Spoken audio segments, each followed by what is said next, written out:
Hello నమస్తే అండి. నేను మామిడికాయ ఊరగాయ తయారు చేస్తున్నా. మామిడికాయలన్నీ తరిగి పెట్టేసుకున్నా. దీనికి పసుపు వేసి కలుపుతున్నాము.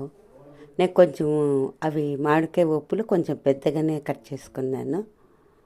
చూడండి, ఇట్లా పసుపు వేసి ఫస్ట్ కలుపుకుంటున్నా అంతా. చూడండి ఎంత బాగా కనబడిస్తుందో దీనికి నేను ఆవాలు తీసుకున్నాను. ఆవాలు ఒక 4 కేజీలకి ఒక 1/4 కేజీ ఆవాలు, మెంతులు, పచ్చిమెంతులే వేస్తున్నాను. ఇవన్నీ మిక్సీ పట్టుకున్నాను. ఆవాల పిండి, మెంతి పిండి. చూడండి ఇంత ఇవన్నీ మనము ఇంత కష్టపడి చేసుకుంటే ఊరగాయ చాలా రుచిగా ఉంటుంది. ఉప్పు మీకు కొంచెం ఎక్కువనే ఉండి ఉప్పు, ఎందుకంటే నిల్వ ఉండే ఊరగాయ కదా, కొంచెం ఉప్పు ఎక్కువ ఉంటే బాగుంటుంది.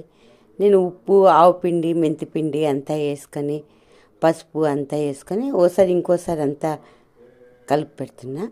దీనికి ఒట్టిమిరపకాయలు నేను కొన్ని బేడికాయ, కొన్ని గుంటూరుకాయ వేసుకుంటున్నా. కారం ఎక్కువ ఉంటుందని, కారం 2 ఉండాలా అని.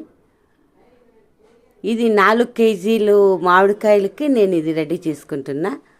4 కేజీలకి ఒక 350 గ్రాములు వేసుకోవాలి కారం పొడి. చూడండి, ఇదంతా ఫస్ట్ మనం నూనె ఎక్కువ ముందునే దీన్నంతా బాగా కలుపుకోవాలి. మనము నిల్వ బాగుంటుంది ఇట్లా చేస్తే, నిల్వ బాగుంటుంది, బాగా ఊరుతుంది, బాగా రసము అంతా బాగా వస్తుంది. చూడండి, ఇది నేను తెల్లపాయలు వేసుకుంటున్నా. దీనికి ఏం స్పెషల్ అంటే జీలకర్ర వేసుకుంటున్నా. జీలకర్ర, మెంతులు పచ్చివే వేసుకుంటున్నా.